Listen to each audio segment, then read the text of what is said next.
Nitin Yahoo کو دورہ پڑا ہے لبنان پر حملہ کرنے کا، اور وہ لبنان پر چڑھ دوڑے ہیں اور بیروت پر بمباری کرنے کا ان کا بہت زیادہ ارادہ ہے، جس پر ڈونلڈ ٹرمپ بھی پریشان ہے۔ سوال یہ پیدا ہوتا ہے کہ آخر ڈونلڈ ٹرمپ کو اچانک اچھا بننے کا دورہ کیوں پڑ گیا؟ کیونکہ انہوں نے خوب خبر لی ہے نیتن یاہو کی کہ بھائی آپ کیوں حملے کر رہے ہیں، بیروت پر کیوں حملہ کرنا چاہ رہے ہیں، لبنان میں کیوں نسل کشی کر رہے ہیں، لبنان میں اس طرح سے آپ حملے کریں گے تو آپ آئسولیٹ ہو جائیں گے، دنیا میں آپ کو سفارتی سطح پر کوئی لفٹ نہیں کرائے گا، یہ حملے روک دو۔ آخر یہ اتنا بڑا سوال ہے کیونکہ امریکہ تو خود وہ ایک ملک ہے جس نے ایران پر حملہ کر کے پورے مشرق وسطیٰ کے امن کو خطرے میں ڈال دیا ہے، جو ہمیشہ اسرائیل کی پشت پر کھڑا رہا ہے، جو اسرائیل کی ہر جائز ناجائز خواہشات کو پورا کرتا رہا۔ اب بھی حالیہ لبنان والے حملے میں بھی امریکہ نے اپنا پورا دباؤ لبنان کے پلڑے میں ڈالا، جب مارک روبیو نے کہا کہ میں اس وقت امریکہ مدد کر سکتا ہے اس حملے کو روکنے میں جب حزب اللہ جو ہے خود سے یہ حملے روک دے، یعنی وہ اسرائیل پر حملے نہ کرے، حزب اللہ حملے روک دے، تو پھر اسرائیل کو منایا جائے گا کہ وہ لبنان پر حملے نہ کرے۔ اب دلچسپ صورتحال یہ ہے کہ مارکو روبیو کو جو منصوبہ تھا وہ جب حزب اللہ کے سامنے پیش کیا گیا تو حزب اللہ نے تھوڑے پس و پیش کے بعد اس منصوبے کو قبول کر لیا ہے، اس تجویز کو قبول کر لیا ہے کہ وہ اسرائیل پر یک طرفہ طور پر حملے روک دیتے ہیں۔ لیکن اسرائیل تو آپ کو پتہ ہے نا کہ وہ ایک خاص جانور کی دم ہے، اس نے تو باز نہیں آنا، وہ ٹیڑھی کی ٹیڑھی رہے گی۔ اس نے آج بھی حملے کیے ہیں، آج بھی لبنان پر، لبنان کے مختلف علاقوں پر، لبنان کے مختلف شہروں پر بمباری کی گئی جس میں متعدد افراد شہید ہوئے اور بہت سارے لوگ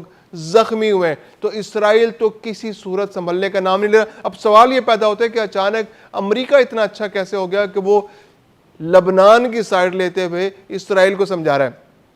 تو جو سب سے بڑا اس وقت ایشو ہے وہ یہ ہے کہ امریکہ چاہتا ہے کہ ایران کے ساتھ اس کے مذاکرات کامیاب ہو جائیں، جلد از جلد کامیاب ہو جائیں اور وہ جلد از جلد اس جنگ سے نکل جائے۔ ڈونلڈ ٹرمپ تو اس بارے میں بہت پر امید ہیں، انہوں نے تو آج بیان بھی دے دیا ہے کہ ایک ہفتے کے اندر مذاکرات ہو جائیں گے، آبنائے ارمز والا معاملہ بھی حل ہو جائے گا اور جو باقی معاملات ہیں جنگ بندی میں توسیع والا معاملہ ہے وہ بھی آگے بڑھ جائے گا، اور پھر آنے والے دنوں میں ایران کے ساتھ پازیٹیو اور با مقصد مذاکرات آگے بڑھتے رہیں گے۔ دوسری جانب ایران جو ہے وہ بہت مایوس ہے۔ ایران کہتا ہے کہ جناب مذاکرات کے دوران تو ہمیشہ ہمارے ساتھ دھوکہ ہوا ہے، اب لبنان کا معاملہ بھی ساتھ میں حل ہو رہا تھا تو اسرائیل نے لبنان کے معاملے میں ٹانگ اڑا دی، جس سے وہ ایک دفعہ پھر پورا خطے کا امن خطرے میں پڑ گیا۔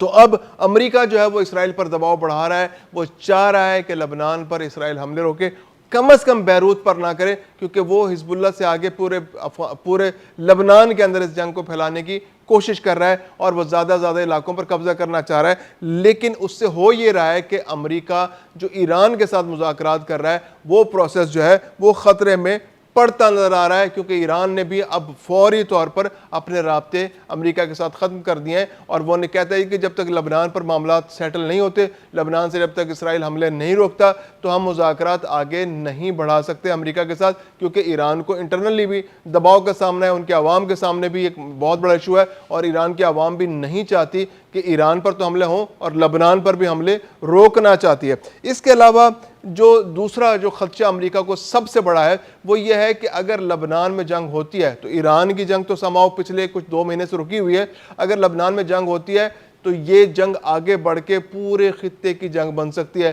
یعنی کہ پڑوسی ممالک بھی اس کے اندر شامل ہو سکتے ہیں۔ شام کے اندر ایک بہت بڑا گروپ موجود ہے، وہاں پر احمد الشرع کی صورت میں مجاہدین کی ایک پریزنس بہت بڑی موجود ہے۔ پھر یہ کہ ایران بھی براہ راست اس جنگ کے اندر شامل ہو سکتا ہے۔ پھر جو ایکسپینشنزم کا جو اس کا ایک کانسیپٹ سامنے آ رہا ہے، جو اس کی خواہشات ایکسپینشنسٹ، جو اس کی جو ایمبیشنز ہیں اسرائیل کے، وہ بھرپور انداز میں سامنے آ رہے ہیں۔ اسرائیل چاہتا ہے کہ جو پورا اردن کا علاقہ ہے، شام کا علاقہ ہے، لبنان کا علاقہ ہے، حجاز کا علاقہ ہے، عراق میں دریائے فرات تک کا علاقہ ہے، اور جو صحرائے سینا ہے وہ ملا کر گریٹر اسرائیل بنا دیا جائے، اور یہ جو لبنان پر حملہ ہے یہ اسی سلسلے کی ایک کڑی نظر آتی ہے۔ تو امریکہ کو ایک تو اپنے مذاکرات خطرے میں پڑتے نظر آ رہے ہیں، اور ساتھ میں اسے یہ بھی خدشہ ہے کہ جو جنگ محدود کر دی گئی تھی، جو آبنائے ارمس میں صرف چند جہازوں تک گولہ باری تک محدود تھی، اب خطرہ یہ ہے کہ یہ پھر سے ایک بار پھر لبنان اور پورے خطے میں نہ پھیل جائے اور عرب ممالک بھی اس کا حصہ نہ بن جائیں، اور یا پھر ایران جو ہے وہ براہ راست دوبارہ سے اس جنگ کا حصہ نہ بن جائے۔ تو اس میں امریکہ کو بہت سارے خدشات کا سامنا ہے۔ پھر اس کے علاوہ یہ ہے کہ امریکہ کی جو ایک پالیسی چل رہی ہے اس وقت ڈی ایسکیلیشن کی، کہ وہ چاہ رہا ہے کہ جنگ بندی ہو جائے، جو اس وقت خدشات ہیں جنگ کے وہ کم سے کم ہو جائے۔ تو مارک روبیو اس پر کام کر رہے تھے، تو مارک روبیو کے مذاکرات بھی ہو رہے تھے، ان کے اسرائیلی وزیراعظم سے بھی بات ہوئی، ان کے لبنانی وزیراعظم سے بھی بات ہوئی، ان کے حزب اللہ سے بھی بالواسطہ طور پر بات چیت ہوئی، اور اس میں یہی تجویز انہوں نے پیش کی تھی کہ حزب اللہ جو ہے وہ یک طرفہ طور پر اسرائیل پر حملے روک دے تو پھر اسرائیل بھی اس پر حملے روک دے گا۔ تو بہت حیرت انگیز طور پر حزب اللہ نے یہ تجویز مان لی، جس کے بعد اسرائیل کے پاس کوئی جواز موجود نہیں تھا یہ حملے جاری رکھنے کا، اور اس کے باوجود امریکی دباؤ کے باوجود بھی اسرائیل یہ حملے جاری رکھے ہوئے، اگرچہ حزب اللہ نے وہ حملے یک طرفہ طور پر روک دیے ہیں۔ اب اگر یک طرفہ طور پر روک دیا اور اسرائیل اگر اپنے حملے جاری رکھتا ہے تو پھر ظاہر سی بات ہے کہ حزب اللہ کو بھی منہ توڑ جواب دینا پڑے گا ان حملوں کا، اور پھر دوبارہ سے جنگ شروع ہو جائے گی۔ تو امریکہ کی جو سفارتی کوششیں ہیں جو حزب اللہ اور اسرائیل کے درمیان جو جنگ جاری ہے اس کو روکنے کی، وہ کامیاب ہوتی نہیں نظر آ رہی ہیں۔ پھر جو ڈونلڈ ٹرمپ نے خاص طور پر اسرائیلی وزیراعظم سے فون کر کے بات کی ہے اور ان کو کہا ہے کہ دیکھیں آپ جس طرح کی حرکتیں کر رہے ہیں، جس طرح سے آپ لبنان کے اندر جنگ کو پھیلاتے چلے جا رہے ہیں، تو اس پر آپ کو عالمی برادری کی تائید نہیں ملے گی، عالمی برادری آپ کے خلاف ہو جائے گی، عالمی برادری آپ کو سفارتی سطح پر آئسولیٹ کر دے گی۔ آپ پہلے ہی یورپ آپ سے ناراض ہے، پہلے ہی جنوبی امریکہ کے بہت سے ممالک آپ سے ناراض ہیں، مسلم ممالک تو براہ راست آپ سے حالت جنگ میں اور خدشات ہیں ان کے، اور پھر دنیا کے جو سین کنٹریز ہیں وہ اس جنگ کو کسی طرح سے بھی اچھا نہیں سمجھ رہی، اور پھر یہ کہ اس کے علاوہ بہت سارے ممالک ہیں جو تیل کی بندش کی وجہ سے براہ راست متاثر ہو رہے ہیں۔ تو پورا خطہ، پورا ملک، پوری دنیا اس وقت جو ہے اس جنگ سے متاثر ہو رہے ہیں۔ تو ایسے میں اسرائیل کو سفارتی سطح پر بہت زیادہ مزاحمت کا سامنا کرنا پڑ سکتا ہے، اور عین ممکن ہے جو امریکہ نے اس کو ڈونلڈ ٹرمپ نے جو مشورہ دیا وہ یہی مشورہ دیا ہے کہ لبنان پر حملے کو روک دو، کیونکہ اس سے سفارتی سطح پر تمہیں بہت نقصان ہو رہا ہے۔ جو تمہارا ایک امیج بلڈ کرنے کی کوشش کی جاتی ہے کہ یہ حق کے دفاع جو ہے اسرائیل کو حاصل ہے کیونکہ اس کے آس پاس جو ہے وہ ایسے ممالک موجود ہیں جو اس پر حملہ کر سکتے ہیں، تو وہ موقف کمزور پڑتا جا رہا ہے، کیونکہ اس بار جارحیت جو ہے ہمیشہ کی طرح اس بار بھی جارحیت جو ہے اسرائیل کی جانب سے ہو رہی ہے۔ تو سفارتی سطح پر اسرائیل کو شدید ترین دباؤ کا سامنا کرنا پڑ سکتا ہے اور وہ آئسولیٹ بھی ہو سکتا ہے۔ پھر اس کے علاوہ جو ایک امریکی میڈیا کے مطابق جو ایک تاثر ہے کہ امریکہ عموماً جب حملے کرتا ہے تو وہ کوشش کرتا ہے کہ کولیٹرل ڈیمیج کم سے کم ہو، یعنی وہ دفاعی تنصیبات پر حملے کرتا ہے، وہ اپنے ہائی لیول ٹارگٹس کو حملے کرتا ہے، ان کو گرفتار کرنے کی کوشش کرتا ہے، وہ جو ذخائر ہوتے ہیں ان کو نقصان نہیں پہنچاتا۔ جیسے عراق پر جب اس نے حملہ کیا تو اس نے تیل کے ذخائر کو نقصان نہیں پہنچائے، اور ان کو وہ آج استعمال کر رہا ہے، وہ اپنے تجارتی اور کاروباری مقاصد کے لیے امریکہ ان کو استعمال کر رہا ہے۔ تو ایران پر بھی جو حملہ کیا گیا تو ایران کے اندر حملے میں بھی ان کی جو لیڈرشپ ہے ان کو نشانہ بنایا گیا، ان کی جو مذہبی لیڈرشپ، ان کی جو فوجی لیڈرشپ ہے، ان کے جو سائنسدان ہیں، ان کے جو پاسداران ہیں، اور اس کے علاوہ جو ان کے ملٹری انسٹالیشنز ہیں، خواہ کسی بھی علاقے میں ہو تو اس کو اسپیسیفکلی نقصان پہنچایا گیا۔ یہ امریکن اسٹریٹجی ہے، امریکہ نے عراق کے اندر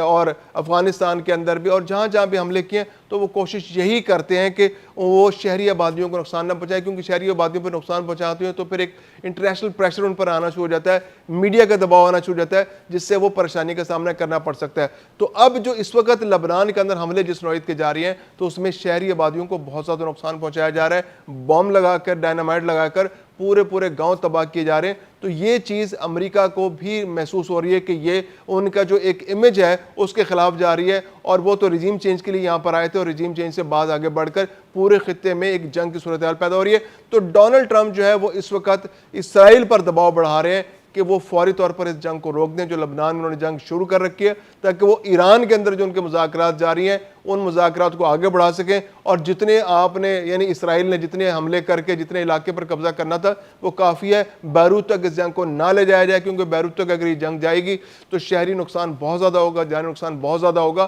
اور عالمی برادری کی جانب سے بھی شدید دباؤ آئے گا اور سفارتی سطح پر بھی اسرائیل کو بہت نقصانات کا سامنا کرنا پڑے گا.